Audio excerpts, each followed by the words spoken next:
The magic of cinema often lies in its ability to create illusions of breathtaking danger. We watch explosions, high-speed chases, and death-defying stunts, safe in the knowledge that it's all make-believe. But sometimes, the illusion shatters. Sometimes, the line between cinematic spectacle and real-world danger disappears, and the result is irreversible tragedy. Behind the glamour of Hollywood lies a hidden history of moments when things went horribly, catastrophically wrong, when the pursuit of the perfect shot led to devastating consequences. Tonight, we pay tribute to the lives that were lost and irrevocably altered by these events. These are the 22 most heartbreaking tragedies to ever happen on a movie set. Twilight Zone, the movie, 1983. We begin with the tragedy that forever changed how Hollywood operates. During the filming of a Vietnam War segment directed by John Landis, a horrific accident occurred that claimed 3 lives. Veteran actor Vic Morrow and 2 child actors, 7-year-old Micah Din Lei and 6-year-old Renee Shin-Yi Chen, were filming a late-night scene involving a low-hovering helicopter and pyrotechnic explosions.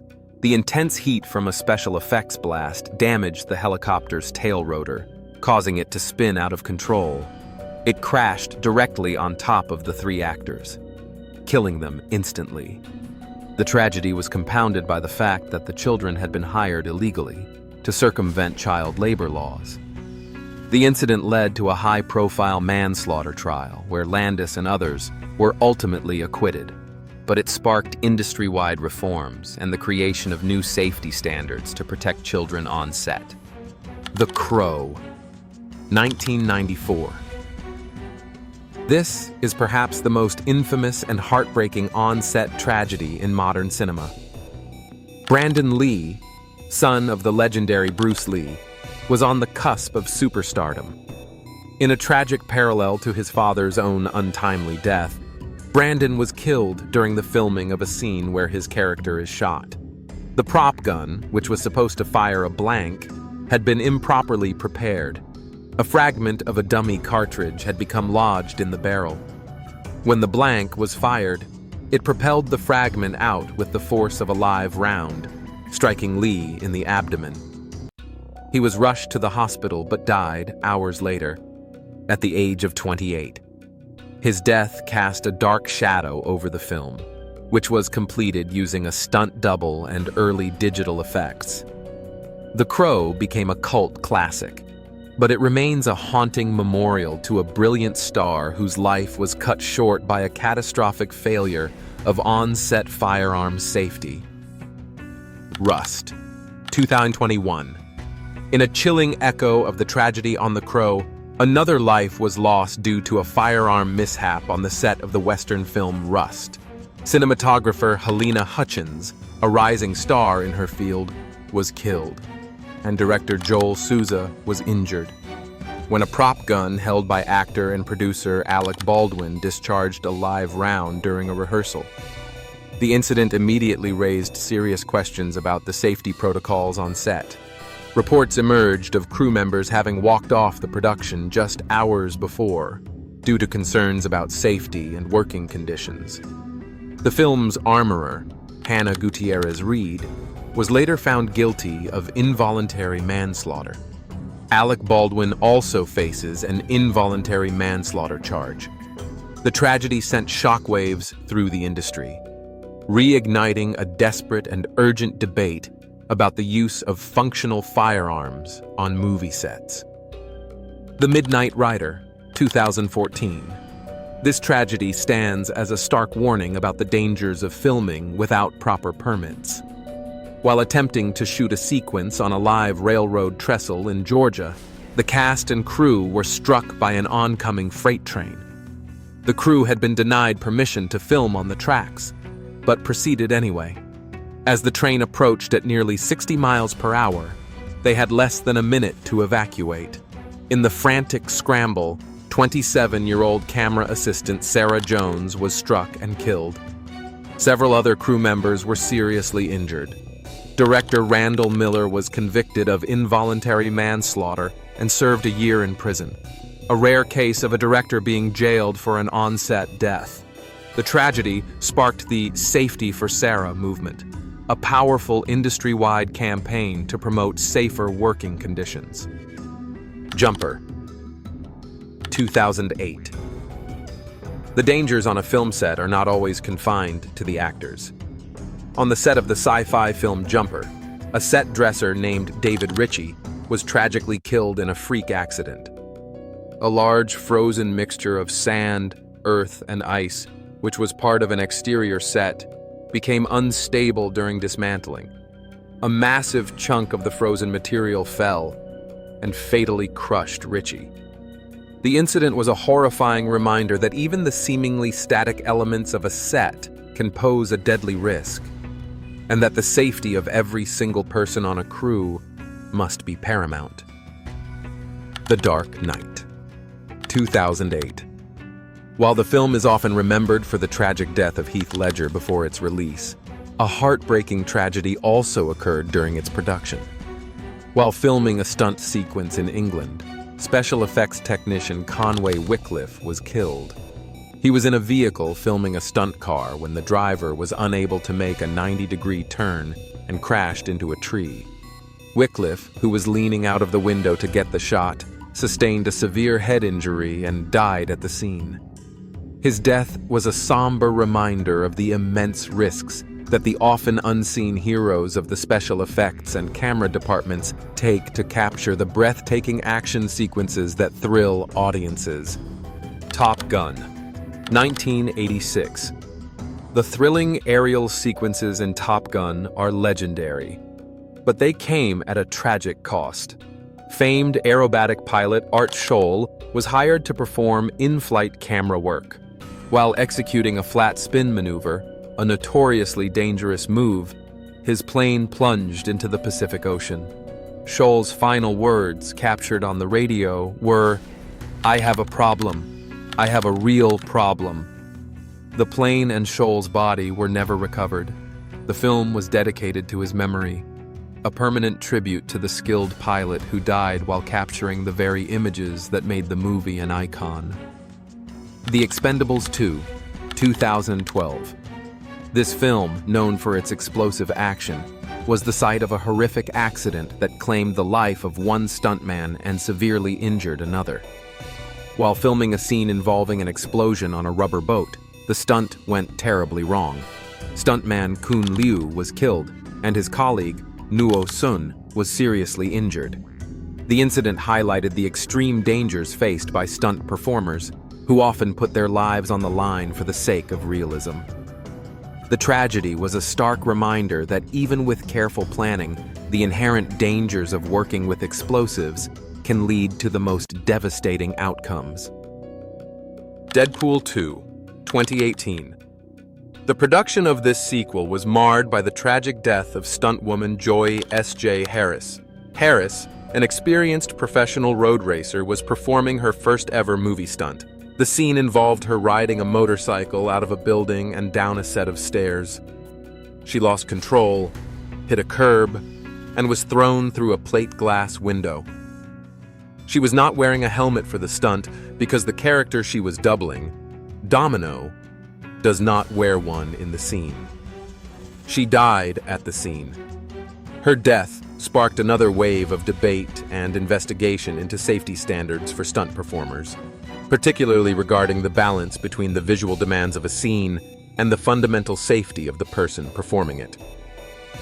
The Sword of Tipu Sultan, 1989. This is one of the deadliest on-set tragedies in history. During the filming of the Indian historical television series, a massive fire broke out in a film studio. A short circuit is believed to have ignited the set, and with blocked exits and no functioning fire safety equipment, the blaze spread with terrifying speed. The fire claimed the lives of 62 people. The show's lead actor and producer, Sanjay Khan, suffered life-threatening burns over 65% of his body, but survived after 13 months in the hospital. The scale of the tragedy was almost unimaginable. a horrific testament to the catastrophic consequences of inadequate safety measures. The Conqueror, 1956. This tragedy was a slow-motion disaster that unfolded over decades. The film, a notorious flop starring John Wayne as Genghis Khan, was filmed in Utah, downwind from a U.S. government nuclear testing site. The cast and crew were exposed to significant radioactive fallout. Of the 220 people who worked on the film, a staggering 91 of them contracted cancer, and 46 died from the disease. The victims included John Wayne himself, director Dick Powell, and stars Susan Hayward and Agnes Moorehead. The cancer rate was more than 3 times the normal average. It's widely considered one of the most disturbing and chilling examples of a production's location leading to long-term fatal consequences. XXX, 2002. The production of this high-octane action film was marked by the tragic death of Harry O'Connor, a veteran stuntman and former Navy SEAL, acting as Vin Diesel's stunt double. The scene involved a dangerous stunt where O'Connor was meant to rappel down a line from a bridge and land on a submarine. On the second take, tragedy struck. He hit the bridge at high speed and was killed instantly. The director chose to include the footage of O'Connor's first successful take in the final cut of the film as a tribute to his memory and his incredible skill. Vampire in Brooklyn, 1995. This Eddie Murphy horror comedy was the site of a tragedy that claimed the life of a dedicated stunt performer. While filming a complex stunt, Sonia Davis, a stunt double for star Angela Bassett, was required to perform a 42-foot backward fall. She hit the airbag correctly, but the force of the impact caused a fatal blood clot. She went into a coma and died 2 weeks later. Her death was a devastating blow to the stunt community, and another heartbreaking reminder of the hidden risks involved in even seemingly standard procedures. The Final Season, 2007. This tragedy highlights how danger can arise from the most unexpected places. While filming the independent baseball movie The Final Season, a helicopter being used for aerial shots struck a power line. The crash instantly killed the pilot, William R. Strawberry, and the film's director of photography, Roland Schlotzhauer. Actor Sean Astin was among the cast members who witnessed the horrific accident. The incident underscored the immense dangers associated with aerial cinematography and the catastrophic potential of a single moment of miscalculation. Gone in 60 Seconds 2, 1989. H.B. Halicki, a legendary stuntman and the creative force behind the original Gone in 60 Seconds, was killed while filming the sequel. He was preparing for the film's most dangerous stunt, which involved a 160-foot-tall water tower collapsing. As the crew prepared the tower, a cable attached to it suddenly snapped. It whipped around and sheared off a telephone pole, which then fell directly on top of Halicki, killing him instantly. His tragic death ended the production, a devastating end for a man who had dedicated his life to pushing the boundaries of cinematic stunt work. Cover Up, 1984. The set of the TV series Cover Up was the scene of a tragic death caused by a prop firearm. During a break in filming, actor John Eric Hexum began playing around with a .44 Magnum prop gun loaded with blanks. In a moment of mock Russian roulette, he put the gun to his temple and pulled the trigger. Although it was a blank, the explosive force was powerful enough to fracture his skull and drive a piece of bone into his brain. He was rushed to the hospital and declared brain dead 6 days later. His death was a horrifying example of how even non-lethal blanks can be deadly at close range, and a stark warning about treating any firearm as a toy. Kolilakam, 1981. The production of this Indian film was the site of one of the country's most famous on-set tragedies. Jayan, one of the biggest superstars of Malayalam cinema, was killed while filming the movie's climax. The scene involved him clinging to the landing skids of a moving helicopter. Against the director's wishes, Jayan, known for performing his own dangerous stunts, insisted on a second take to make the scene more perfect. During this second attempt, the helicopter lost its balance, tilted, and crashed, crushing the beloved actor.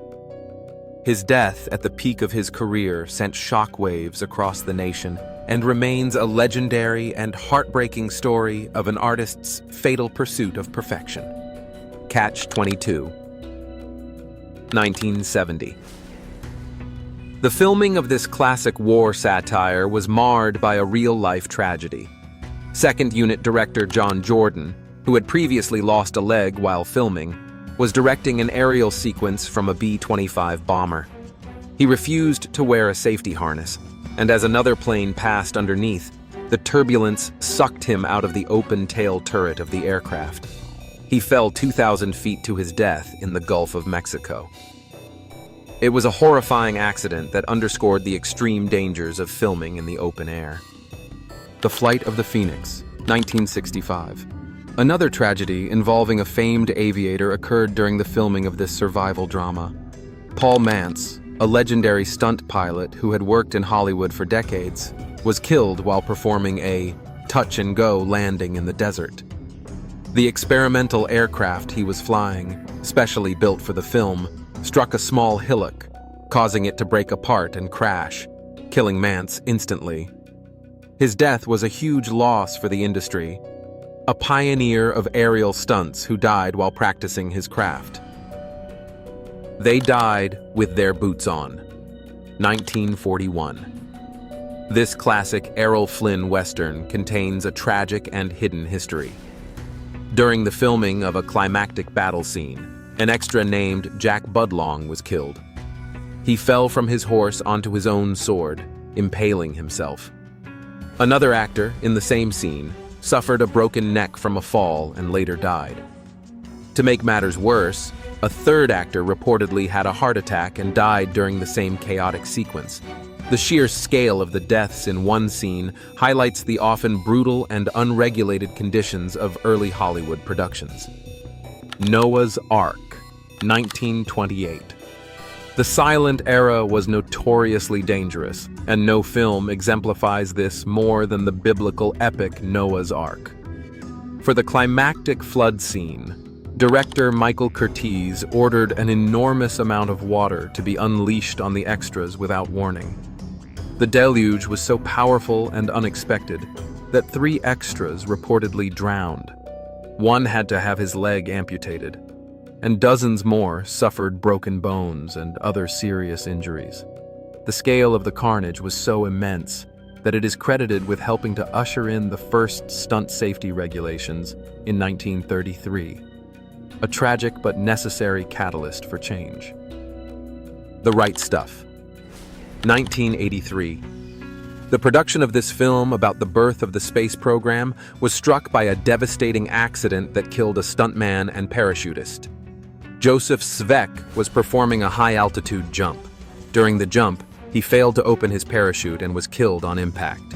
It was later discovered that he had likely lost consciousness due to smoke from special effects canisters attached to his suit, which were meant to make his descent visible on camera.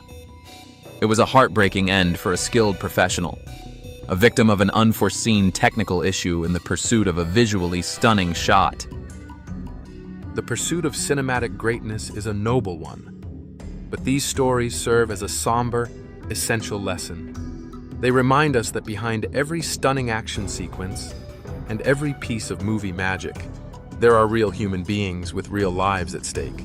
These tragedies, born from negligence, bad luck, or the relentless pressure to push boundaries, have forced the industry, often too late, to confront its responsibilities. The safety standards and regulations that exist today were not written in boardrooms. They were written in the blood, sweat, and tears of those who made the ultimate sacrifice for the art of filmmaking. Their stories and their names must never be forgotten.